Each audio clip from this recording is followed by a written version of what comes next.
Galactic Entertainment Network's broadcast human weddings because they inspire universal joy. Part 1 had been a content analyst for the Galactic Entertainment conglomerate for exactly 12 cycles, and in all that time, she had never seen anything like this. She sat alone in her small office on Station 7, surrounded by floating screens that showed broadcasts from across the known universe. Her job was simple. She scanned transmissions from uncontacted worlds, looking for content that might interest galactic audiences. Most of what she found was boring: mating rituals that involved violence, political speeches that went on for hours, sports that made no sense. But this transmission from the small blue planet called Earth was different. On the screen, two humans stood facing each other. One wore a large white garment that flowed to the ground. The other wore a dark fitted covering. They were surrounded by other humans who sat in rows, watching them with intense focus. Some of the watching humans were crying, leaned closer to her screen, confused. Were they in pain? Was this some kind of punishment ritual? Then the two humans in the center began to speak. They said words to each other, words that translator struggled to process.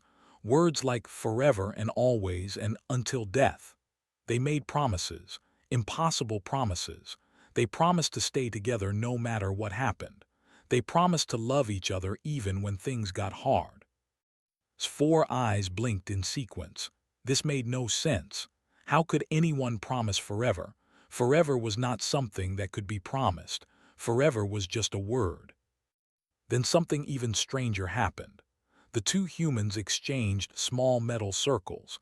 They put them on each other's fingers, and then they pressed their mouths together while everyone watching made loud sounds of happiness. The crying humans were not sad. They were happy. They were crying because they were happy. Sat back in her chair and stared at the screen for a long time. She flagged the content for immediate review. Her supervisor was a name who had worked in entertainment for over 200 cycles. He had seen everything the galaxy had to offer. He had watched the fire dances of the molten worlds. He had broadcast the silent symphonies of the void singers. Nothing surprised him anymore. But when he watched the human wedding footage, his gray skin turned pale. "Play it again," he said. Played it again. "What are they doing?" asked. "Why are they giving away resources? The older human just gave his offspring to the other human. He gave her away for nothing. He got nothing in return." "I believe it is called a wedding," said. "It appears to be a bonding ceremony." "But the promises they make are impossible," said. "They cannot know they will keep them. They cannot know what will happen tomorrow, let alone forever." "I know," said. "That is what makes it interesting." Was quiet for a moment. Then he said, "Call a content review board, emergency session. I want representatives from at least 10 species watching this." The board convened 3 hours later. 12 representatives from 12 different species sat in a curved room, facing a large screen. Stood at the front, nervous. She had never presented to the full board before. "What you are about to see," she said, "comes from a planet called Earth. The species calls themselves humans. They are not yet aware of galactic civilization. This footage was captured from their broadcast signals." She pressed a button, and the screen came to life. For the next hour, the board watched human weddings. They watched weddings in large stone buildings with colorful windows. They watched weddings on beaches with sand between people's toes. They watched weddings in small rooms with only a few guests. They watched weddings with hundreds of guests and weddings with thousands. In every wedding, the same thing happened. Two humans stood before their community and made impossible promises. They promised to love each other forever. They promised to stay together through good times and bad times. They promised to be there for each other until they died. And then they celebrated. They ate food together. They moved their bodies in rhythm to sounds called music. They laughed and cried and held each other. The crystalline representative from Theta 9 began to vibrate. At first, thought something was wrong. But then she realized the crystalline was experiencing profound emotional resonance. Its entire body was humming with feeling. The mantid ambassador, a species known for showing no emotion at all, turned to with its compound eyes and said, "Show us more." They watched for another hour, then another. The board members did not speak, they did not move, they simply watched. Finally stood up. "I call for a vote," he said. "Do we acquire broadcasting rights for this content?" Every representative voted yes. It was unanimous. But then the legal advisor raised a concern. "The humans do not know we exist," she said. "We cannot broadcast their content without their permission. It would violate 17 different galactic laws." The room went quiet. Everyone looked at each other. "Then we must make contact," said slowly. "We must introduce ourselves to the humans." "First contact with a new species is not a small thing," the legal advisor said. "It requires approval from the Galactic Council. It requires years of planning. It requires careful cultural assessment." "Then we will get approval," said. "We will do whatever it takes. I have worked in entertainment for 200 cycles. I have never seen content like this. The galaxy needs to see this." 3 months later, a diplomatic ship entered Earth's solar system. On board were representatives from the Galactic Council, experts in first contact, linguists, scientists, and one junior content analyst named who still could not stop watching wedding videos. The ship sent a message to Earth. The message was simple. It said, "We come in peace. We are representatives of the galactic community. We wish to establish friendly relations with your species." Earth's response was chaos. Governments panicked. Militaries mobilized. People ran through the streets, some screaming in fear, others screaming in excitement. But then the second message came, and this message confused everyone. "We have been observing your broadcast signals," the message said. "We have seen your wedding ceremonies. We find them deeply moving. We wish to discuss broadcasting rights." There was a long silence from Earth. Then finally a response came. "You want to watch our weddings?" "Yes," the galactic representatives replied. "Very much yes." The first contact meeting happened 2 weeks later. Human diplomats sat across from beings they had only imagined in stories. There were tall gray and small green analysts like. There were crystalline beings that caught the light and insect-like creatures with too many eyes. The humans were nervous. They had prepared for discussions about technology, about territory, about weapons and threats. Instead, the aliens asked about weddings. "Why do you make promises you cannot keep?" the lead ambassador asked. "You know you will die, you know things will change. Why do you promise forever?" The human diplomats looked at each other, confused. This was not what they had expected. Finally, an older diplomat named Sarah spoke up. "Because the promise matters more than whether we can keep it," she said. "When we promise forever, we are saying that this person, right now, is worth everything we have. We are saying that love is worth the risk of being wrong." The aliens were quiet for a long moment. "That is beautiful," said softly. "That is the most beautiful thing I have ever heard." The negotiations took only 3 days. The humans agreed to let the galactic entertainment conglomerate broadcast their weddings. In exchange, they received technology that would have taken them centuries to develop on their own.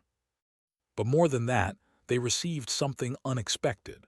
They received the knowledge that somewhere out there, in the vast darkness of space, other beings were watching them make promises they might not keep and finding hope in it. The first broadcast went out 6 weeks later. Across 347 star systems, beings of every shape and size watched as 2 humans stood before their friends and family and said, "I do." And the galaxy wept with joy. Part 2. 6 months after first contact, the human ceremonial bonding channel had become the most watched program in galactic history. Ratings analysts could not explain it. The content was simple. 2 humans stood together and made promises. They exchanged rings, they kissed, they danced. There were no explosions, no battles, no complex plots or stunning visual effects, just humans loving each other. And yet beings from every corner of the galaxy could not stop watching. Commander sat alone in his quarters on the warship Endless Fury. He was a species bred for battle. His body was covered in thick gray scales. His hands had killed more enemies than he could count. He had led armies across burning worlds and had never once felt fear. But tonight, he felt something he could not name. On his screen, a human wedding played. An old man in a dark suit walked a young woman down a long aisle. The woman wore white. She was crying. The old man was crying too. Knew what was happening. The humans called it giving away the bride. The father was giving his daughter to another family. In culture, such a thing would be unthinkable. Children were assets, resources. You did not give them away. But the human father was smiling through his tears. He hugged his daughter tightly at the end of the aisle. Then he took her hand and placed it in the hand of the young man waiting for her. It was an act of trust, pure and complete trust. The father was saying that he trusted this young man with the thing he loved most in the universe. Felt something wet on his face. He touched his cheek and found liquid there. He was crying. He had not cried since he was a small child before his training began. He watched the rest of the wedding alone in the dark. Far across the galaxy on a world of linked minds, the hive of 12 observed together. They were a single consciousness spread across millions of bodies. They thought together. They felt together. They had no concept of individual love because they had no concept of individuals. But the human weddings confused them. Why do they choose? The hive asked itself. They could bond with anyone. Why do they choose one person out of billions? The hive watched a wedding between two women. They saw how the two humans looked at each other. They saw the way their hands trembled as they exchanged rings. They heard the vows they spoke, words about choosing each other every day, over and over, for the rest of their lives. Something strange happened in the hive. For the first time in their long history, individual nodes began to have individual thoughts. One node thought, what would it feel like to be chosen? Another node thought, what would it feel like to choose? These thoughts were small, like sparks in darkness, but they did not go away. The hive began to change in ways they did not understand. On a ship that drifted between the stars, young I watched weddings with her parent. The drift folk had no home world. They had no permanent homes at all. They traveled from place to place, never staying anywhere for long.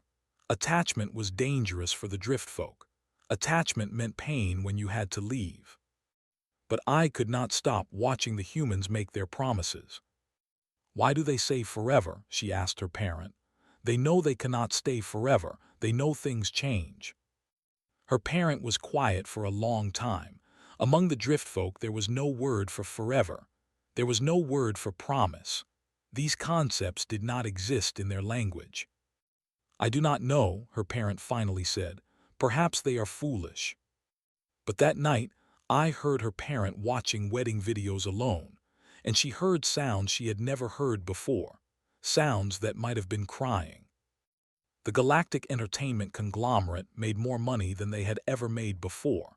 Advertising revenue was through the roof. Every species wanted products associated with human weddings. Ring makers became wealthy. Clothing designers created wedding attire for every body type in the galaxy. Flower growers expanded their operations to meet demand. But then a problem arose. A rival network called Stellar Productions saw the success of the wedding channel and wanted a piece of it. But they could not get the same broadcasting rights, so they decided to make their own wedding content. They hired actors. They built beautiful sets. They wrote emotional scripts with perfect vows and touching moments. They used the best cameras and the most advanced technology. The first synthetic wedding aired to massive ratings. Everyone wanted to see it. But then something strange happened. The ratings dropped quickly. Viewers across the galaxy complained. The synthetic weddings looked perfect. They sounded perfect, but something was missing, something important. "It does not feel real," wrote one viewer from the system. "When I watch real human weddings, I feel something in my chest. When I watch these fake ones, I feel nothing." "The humans in the fake weddings are not scared," wrote another viewer. "Real humans are scared when they make their promises. They know they might fail. That fear is what makes it beautiful." Stellar Productions tried everything. They made their scripts more emotional. They added more crying. They created more dramatic moments. Nothing worked. Finally, a crystalline philosopher explained what everyone was feeling. "The synthetic weddings are perfect," she said in a broadcast interview. "And that is the problem. Real love is not perfect. Real love is messy and scary and uncertain. When humans make their wedding vows, they do not know if they will succeed. They might fail. They probably will fail at least sometimes, but they make the promises anyway. That courage is what moves us. You cannot fake courage."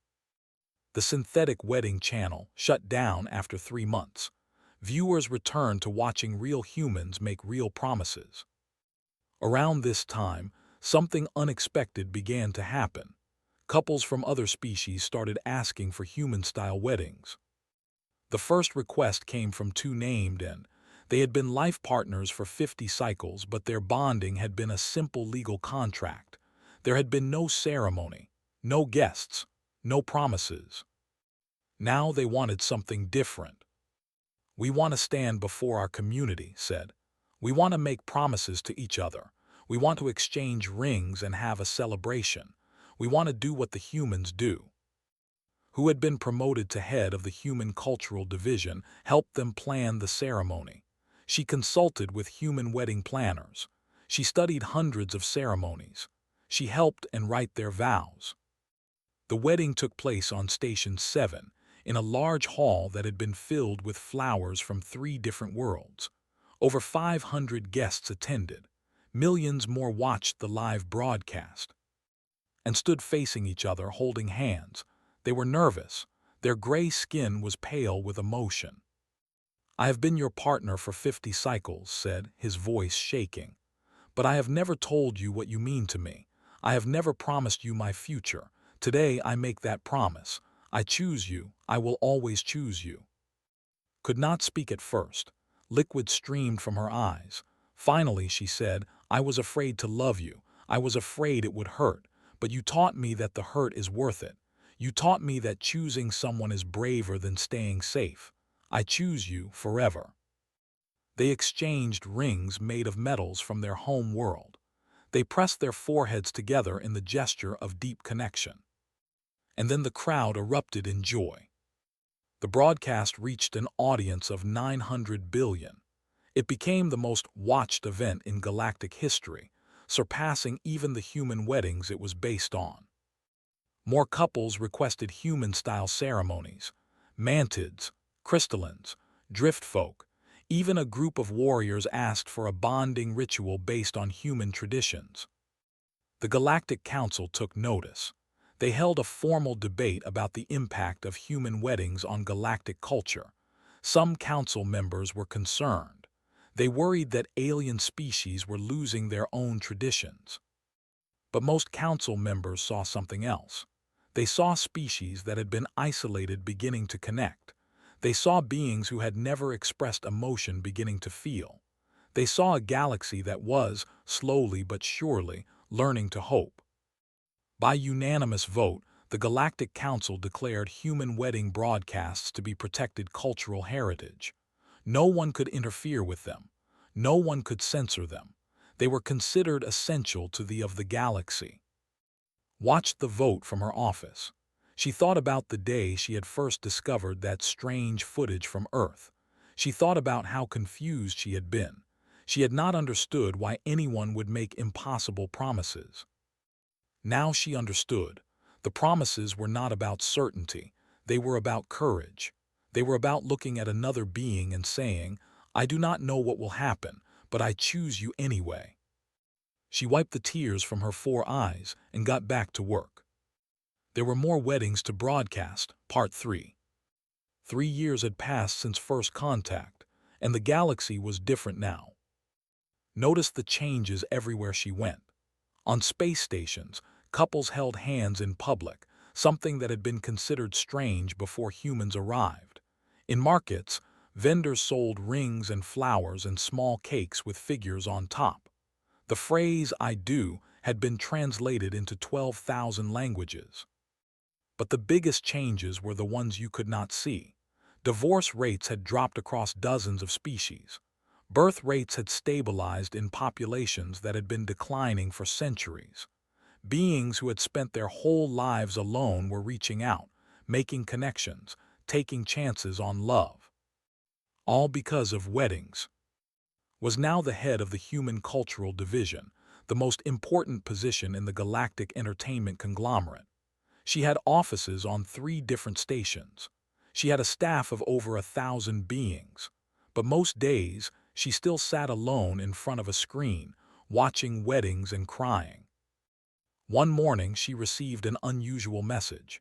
It came from an ancient species that lived in the dark spaces between stars. They were strange and mysterious. They did not speak with words. They communicated only through mathematical equations. They had never shown emotion. They had never expressed any interest in art or entertainment or connection. In all of galactic history, they had never requested contact with another species. Until now. The message was short. We wish to speak with humanity. We have a question. Arrange the meeting immediately.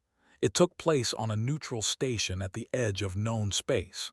Human diplomats came, along with scientists and translators. Came too, though she was not sure why. Something told her she needed to be there. They arrived in ships that made no sound and cast no shadow. They were tall and thin, their bodies like living darkness. When they moved, reality seemed to bend around them.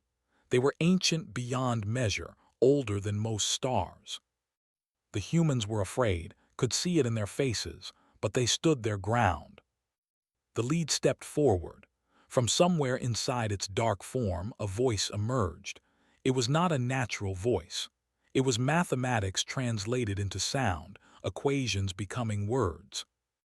We have watched your weddings, they said. For 3 of your years we have watched. We have seen millions of your ceremonies. We have analyzed every variable. We have calculated every probability. The humans waited, unsure how to respond. We have a question, they continued. Why do you continue to hope? One of the human diplomats stepped forward. I am not sure I understand, she said. Hope for what? The seemed to shimmer. We have calculated the outcomes, it said. We know that love fades. We know that promises break. We know that entropy claims everything. You are mortal beings with short lives. You know that you will change. You know that you will grow apart. You know that you will die, and yet you stand before your communities and promise forever. They paused. Forever is a lie, you must know this, so why do you say it? The humans looked at each other. No one seemed to know how to answer. Then an old man at the back of the human delegation raised his hand. He was not a diplomat. He was not a scientist. He was a retired school teacher named Henry who had been invited because his wedding video from 40 years ago was one of the most watched broadcasts in galactic history. May I speak? He asked. The diplomats hesitated but then nodded. Henry walked slowly to the front of the room. His wife walked beside him. They had been married for 60 years. Henry looked at he did not seem afraid. You want to know why we promise forever, he said, even though we know we might fail. The inclined its dark form, yes. Henry took his hand. Her skin was wrinkled and thin, covered in spots from age. His hands were no better. They had grown old together. When I was young, Henry said, I thought I understood what love was. I thought it was a feeling. I thought it was something that happened to you, like getting sick or finding money on the ground. I did not understand that love is a choice. She smiled at him. Every morning for 60 years I have woken up and chosen to love this woman, Henry said. Some mornings it was easy. Some mornings it was hard. There were times when I was angry with her, times when I was hurt, times when I wondered if I had made a mistake. He squeezed her hand. But every morning I chose her again, and every morning she chose me. That is what the promise means, not that we will never fail, not that we will never hurt each other. The promise means that we will keep choosing even when it is difficult, especially when it is difficult. There was silence for a long moment. But why? It asked. What is the purpose? You will die, everything you build together will end. The universe does not care about your choices. Henry nodded slowly. You are right, he said. The universe does not care. Entropy will win in the end. Everything we love will eventually disappear. He paused. But we are not doing it for the universe. We are not trying to defeat entropy. We are doing it for each other. We are doing it because the act of choosing, the act of promising, the act of hopping, that is what makes us human. That is what makes life worth living. Spoke up then. Her voice was soft but clear. When Henry promised me forever, she said, he was not making a prediction. He was making a declaration. He was saying that I was worth everything he had. He was saying that loving me was more important than being safe. He was looking at an uncertain future and saying, I choose love anyway. She wiped tears from her eyes. That is not foolish, she said. That is the bravest thing a person can do. They did not move, did not speak. For a long time the room was silent. Then something happened that no one expected. They began to glow, softly at first, then brighter. Colors appeared in their dark forms, colors that had no names in any language. The mathematics that made up their being began to shift, to change, to become something new. We have existed for billions of years, they said. We have watched stars born and die. We have seen civilizations rise and fall. We have calculated every probability in the universe. And in all that time, we never understood why beings chose to love, knowing that they would lose. The glow grew brighter. Now we understand. It is not about winning. It is not about defeating entropy. It is about declaring that something matters. It is about choosing to hope even when hope is irrational. It is about being brave enough to love in a universe that will eventually forget you. They turned to face the humans. For the first time in recorded history, they spoke words that were not mathematics. Thank you, they said. We understand now. Then they transmitted a message, not to the humans, not to the diplomats, to everyone, to every being in every corner of the galaxy. A simple message in every language, broadcast on every frequency. We have learned something today. We have learned that hope is not foolish. Love is not weakness. Promising forever, even knowing you might fail, is the bravest thing any being can do. The humans have taught us this. Let us all learn from them. The message spread across the stars. It reached warriors and scientists, children and elders, beings who had never felt emotion and beings who felt too much. It reached every corner of the galaxy and beyond. And somewhere on every world, someone heard it and felt a little less alone. 1 month later, attended her first human wedding in person. She had watched thousands of weddings on screens, but she had never been to one. She had never stood among the guests. She had never felt the energy in the room. The wedding was small, just 50 guests in a garden on Earth. The bride was a young teacher. The groom was a doctor. They were ordinary people living ordinary lives.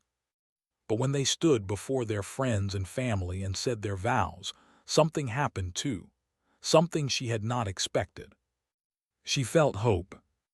Not just for the couple, not just for humanity, but for herself, for her own future, for the possibility that she too might someday find someone worth making impossible promises to.